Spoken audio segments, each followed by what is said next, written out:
Hey, welcome to Blossom and Rise. My name is Amber Stella. I am a spiritual medium, a spiritual mentor, a divine feminine in union, and also a psychotherapist. But we're not going to be talking about therapy today.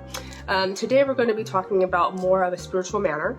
But before I go into that, if you like what you see in this video or you've seen my other videos, please follow so that you're up to date on whenever I drop a video. I've been lacking, but I do, for my spiritual folks, I do have a playlist on mediumship, which you can find right here. I talk about all things on mediumship and psychic phenomena. Also, I have my twin flame unity union. You can see that right here. And I also have a playlist about the twin flame journey, which you can see right there. Okay, if you're interested in learning more about the twin flame experience, I did create a workbook called Understanding the Journey to Twin Flame Union, which I created a video about that, but you can find the video here. Me and my counterpart work together to help others understand the journey a little bit more. So if you're interested, check that out. I'm currently not doing any individual sessions at the moment, but if you follow me on Instagram and TikTok at Blossom Rise, you'll know when I have events. Okay, so without further ado, let's go to the topic on why you clicked on this video. Let's go. Okay, so my experience with Mother Ayahuasca. Mother Ayahuasca is a sacred plant found in Peru, and it's indigenous, and it's a powerful medicine. Okay, so in October 2018, I had my first experience with Mother Aya. Okay, I was supposed to go to Costa Rica on a trip with a group of others to go and have that experience down in Costa Rica, but it didn't work out. And as soon as I decided that I wasn't going to go, an opportunity popped up in near my hometown that I participated in, and it was with the same group of people that I would have went to Costa Rica with, so it was good. I want to say there was like 10 of us. Before you attend a ceremony though, like I will say that you need to be called to do that, because it is a very it's transformational, period. It's transformational, but on the soul level, I would say do it if you feel called to do it. It's not recreational by any means. Like, you need to be prepared to do work, because it's going to bring work. Okay, and to prepare for it, you have to eat like a vegan diet for the week before you even participate in the ceremony. I tried the best I could. At that time, I was still eating red meat and still eating pretty terribly, because I didn't know any better. You know, I was like consciously aware, as I am now, about these things and what they do to the body. But I'm not shaming you if you eat red meat too. I'm not. It's just after I'll tell you why. Okay, but so there was like 10 of us, and I remember the shaman was there, and then the other participants, and there was like a few people who've already been in the ceremony like multiple times, have had previous experiences with it. And I went in thinking I didn't have any problems. Like, I was just going in just to see what the experience was like. And okay, so I want to say like we started maybe around like 8 or 9 o'clock at night. Sat in a circle, and it was given to us in like a little shot glass. It was brown. To me, it tastes like chocolate. Other people were like, it does not taste like chocolate, but for me it did. So I went and got dosed by the shaman, went and sat back down, and I didn't experience anything for an hour. So then after an hour, the shaman asked if anyone wanted to have a second dose, and so I went and got dosed twice, went and sat down, and then I waited, and I had knocked out. Like 30 minutes later, I looked at the clock and I woke up because I could feel my drool hitting my face. And if you've ever taken psilocybin, it's similar to that feeling. It's a shift, right? If you know, you know, okay? And so I woke up, and that's immediately what I felt like. I was like, okay, this is familiar. I know what this feels like. I was like, I have to go to the bathroom. Oh, we have buckets in front of us just in case we purge, okay? So I went to the bathroom, thought I had to go, and then it just really felt like a psilocybin experience. So then I get followed back to the bathroom, and then they follow me back to my seat. And a lot of fear came up inside of me because of my last trip with psilocybin. I had a bad trip, okay? Normally when I do psilocybin, it is for more introspect, and it's not recreational, but that last time was recreational, and it was bad. That's all I'm gonna say about that, okay? So if you want me to talk about that in another video, just comment down below. We'll get to it.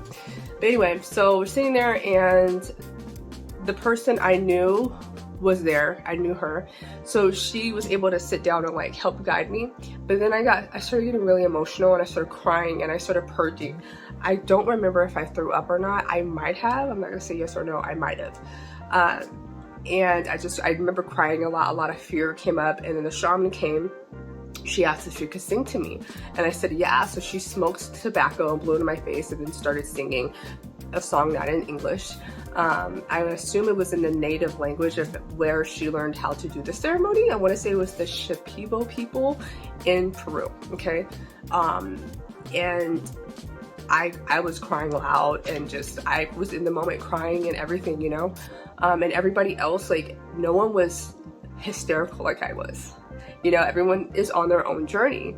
I didn't say anything crazy or anything like that, but it was emotional things that were coming up. So that, I think I was experiencing ayahuasca for 4 hours. I think everybody else experienced it for 8 hours. So then the next morning, we all got up and we got back together and we talked about our experiences, and one of the individuals in the group was like, thank you for being so vulnerable and allowing you to like be true and like allow yourself to be emotional, because it really helped me open up in my experience as well. And so that was really powerful when I felt that, right? So we both went, you know, after we all convened and talked about our experiences and thanked each other for being there to facilitate the space, and we went all our separate ways. So after that, I realized I had mommy issues. I was unaware, I was not consciously aware that I had mommy issues, but I had mommy issues, and they came up with a vengeance. Especially since my grandmother had passed away 2 years prior. And so my grandmother, it's my mother. My mom was in the picture too, but I really connected with my grandmother. I really feel like she is a soulmate of mine, and I've said that in the past. If you follow me on Instagram, you know. But I had to really rectify that, and it took me years, but that's when it started coming up for something for me to work on. And if you've seen my video 10 signs that you're a medium, one of the signs that I put on there is that you have mommy issues, because let me tell you, if you are a medium, and that usually runs in the lineage, you have mommy issues, okay? And if you understand that, like, comment down below. And if you're interested, I guess I can link the video here too. 10 signs that you're a medium, okay?